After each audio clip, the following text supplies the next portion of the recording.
السلام علیکم. میں ہوں آپ کی سٹوری ٹیلر نوشین ورک، اور میں اپنے چینل پر اپنے سب لسنرز کو ویلکم کہتی ہوں.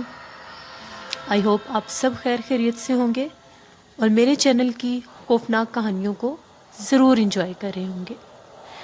لسنر، آج کی جو خوفناک کہانی میں آپ لوگوں کے ساتھ شیئر کرنے جا رہی ہوں، یہ میرے ساتھ میری مدر نے شیئر کی ہے، اور یہ کہانی ریاست بہاولپور کے اس گاؤں کی ہے جو کہ ہانٹڈ ولیج کے نیم سے بہت مشہور تھا. یعنی اس گاؤں کے بارے میں یہ کہا جاتا تھا کہ وہاں پر سر عام جنات، چڑیلیں اور آفتیں پائی جاتی ہیں. وہ گاؤں آج بھی وہاں پر موجود ہے، اور آج بھی اس گاؤں میں اتنی آبادی ہونے کے باوجود بھی ان چیزوں کا اسی طرح سے بسیرا ہے. ریاست بہاولپور کے گاؤں جس کا نام 88 چک ہے، وہ آج بھی چڑیلوں اور آفتوں کی وجہ سے بہت ہی مشہور ہے. میرے امی کے ماموں یعنی ہمارے نانا ابو، جو کہ اب وفات پا چکے ہیں، اللہ انہیں جنت الفردوس عطا کرے، وہ اپنے دور کے ایک جانے مانے عامل تھے جنہوں نے پڑھائیں اور چلے کر کے ان چیزوں پر اپنا کنٹرول کیا تھا. ایک دفعہ وہ اپنی بہن سے ملنے 88 چک گئے. جانتے تو وہ بھی تھے کہ وہاں کے کیا حالات ہیں اور وہاں کے بارے میں کون کون سی باتیں مشہور ہیں. سردیوں کی رات تھی. نانا ابو کو واپسی پر دیر ہو گئی تو نانا ابو کو سب نے یہی کہا کہ آپ یہاں سے رات کے ٹائم مت جائیں. مگر نانا ابو ضد کرنے لگے کہ کچھ نہیں ہوتا، مجھے رات کو ہی واپس جانا ہے. 10 بجے کا ٹائم تھا. نانا ابو وہاں سے نکل پڑے. اس گاؤں سے باہر جانے کا جو رستہ تھا وہ قبرستان کے درمیان سے تھا. یعنی قبرستان کو کراس کیے بنا آپ اس گاؤں سے باہر نہیں جا سکتے. نانا ابو جیسے ہی ان کے گھر سے نکلے، تھوڑی دور چلنے کے بعد قبرستان ابھی نزدیک ہی تھا تو نانا ابو کو ایسے لگا جیسے ان کے پیچھے کوئی چل رہا ہے. نانا ابو کے پاس ایک لالٹین تھی جس کی روشنی سے وہ اتنے اندھیرے میں آگے جا رہے تھے. یہ ان دوروں کی بات ہے جب میری امی وہ چھوٹی تھی، تو ان کو نانا ابو نے یہ کہانی سنائی تھی. نانا ابو کہتے ہیں ابھی میں تھوڑا ہی آگے گیا تو مجھے اپنے پیچھے سے چیخ کی آواز آنے لگی. وہ خود عامل تھے، وہ سمجھ تو گئے تھے کہ ان چیزوں نے نانا ابو کو اب ڈرانا بھی ہے اور ڈی ٹریک بھی کرنا ہے. مگر نانا ابو دل ہی دل میں آیت الکرسی پڑھتے جا رہے تھے. جیسے ہی نانا ابو قبرستان کی طرف بڑھتے جا رہے تھے، پیچھے سے چیخوں کی آوازیں نزدیک ہوتی جا رہی تھیں. جب نانا ابو قبرستان میں داخل ہوئے تو ان کو وہ چیخوں کی آوازیں اپنے بہت پاس سے آنے لگی، یہاں تک کہ ان کو ایسا فیل ہونے لگا کہ جیسے ان چیخوں نے ان کو چاروں طرف سے گھیر لیا ہے. اب وہ تھوڑا سا آگے جانے سے اور ڈر رہے تھے. تھوڑا سا آگے گئے اور وہاں پر جا کے وہ رک گئے اور آیت الکرسی پڑھ کر اپنی سائڈوں پر ایک حصار باندھ لیا. اب وہ قبرستان کے درمیان میں تھے. انہوں نے روشنی کی مدد سے دیکھا جہاں پر قبرستان ختم ہو رہا تھا، جہاں سے انہوں نے باہر نکلنا تھا. چھوٹی چھوٹی دیواروں کے درمیان میں ایک درخت تھا جس کے نیچے 3 عورتیں بیٹھی ہوئی تھیں جنہوں نے اپنے اوپر سفید چادریں لی ہوئی تھیں. ان کی کمر تھی نانا ابو کی طرف اور وہ بڑی ہی خوفناک آوازوں میں رو رہی تھیں اور چیخ رہی تھیں.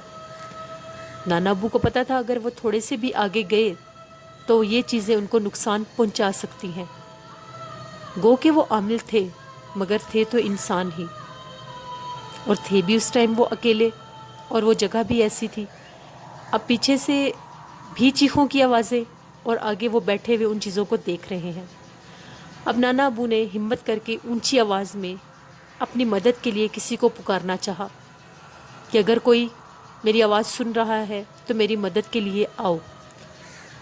نانا ابو نے 3 سے 4 بار جب اونچا چیخ کر اپنی مدد کے لیے کسی کو بلانا چاہا تو قبرستان کی دوسری سائڈ پر جو ایک گھر تھا وہاں سے نانا ابو کی کسی نے آواز سن لی۔ انہوں نے آگے سے جواب میں پوچھا کون ہے؟ تو نانا ابو نے بتایا کہ میں قبرستان کے درمیان میں کھڑا ہوں، میری مدد کے لیے آؤ مگر آگ جلا کر آنا۔ وہ لوگ سمجھ گئے کہ جو جنات اور آفتیں ہیں انہوں نے کسی انسان کو گھیر لیا ہے، مگر وہ لوگ حیران تھے کہ انہوں نے اس انسان کو زندہ کیسے چھوڑا ہوا ہے۔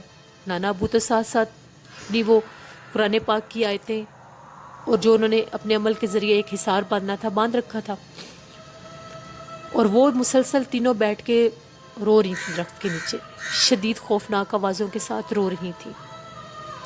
اب وہ جو آدمی تھا اس نے جب نانا ابو کی آواز سن لی تو اس نے دوسرے لوگوں کو پیچھے گایا، انہوں نے لکڑی کے اوپر کپڑا لپیٹ کر آگ جلائی، جس طرح سے مشل کی روشنی ہوتی ہے جب اس کو جلاتے ہیں۔ ان لوگوں نے وہ آگ کی لکڑیاں ہاتھ میں پکڑی ہوئی اور قبرستان کی طرف آنے لگے۔ جیسے ہی نانا ابو نے ان کو دیکھا، نانا ابو نے اونچی آواز سے بتایا کہ میں یہاں پر کھڑا ہوں اور میری مدد کے لیے اندر آؤ، کیونکہ مجھے آفتوں نے اور چڑیلوں نے گھیرا ہوا ہے اور میرے پاؤں اتنے بھاری ہیں کہ میں آگے نہیں بڑھ سکتا۔ انہوں نے نانا ابو کے اوپر اپنا ضابطہ ڈال دیا تھا۔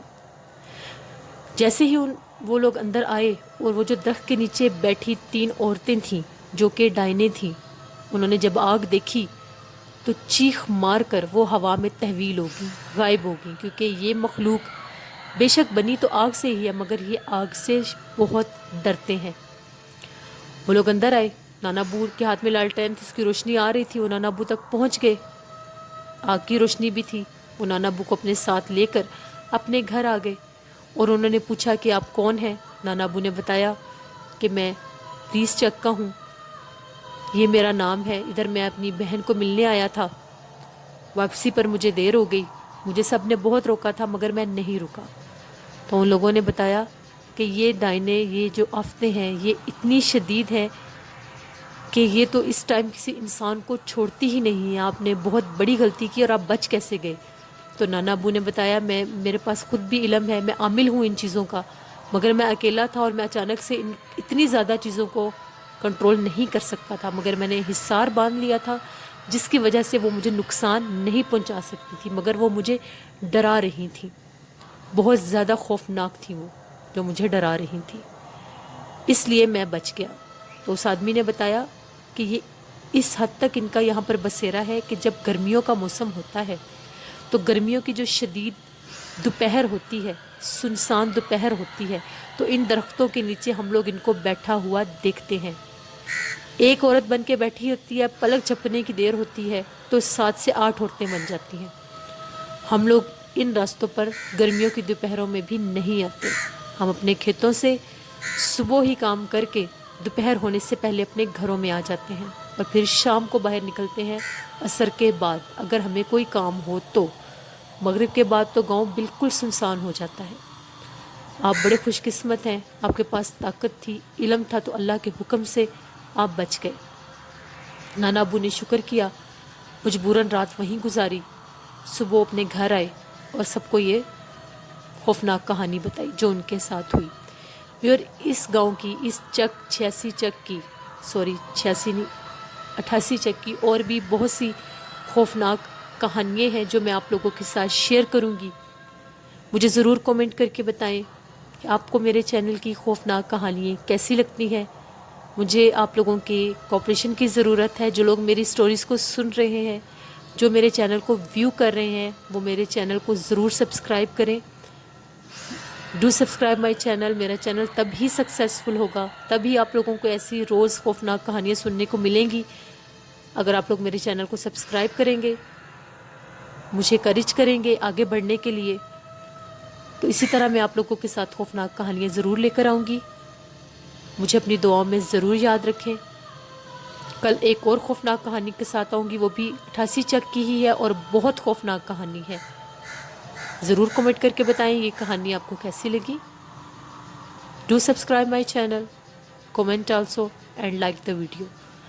Thank you for watching. Allah Nikhebal.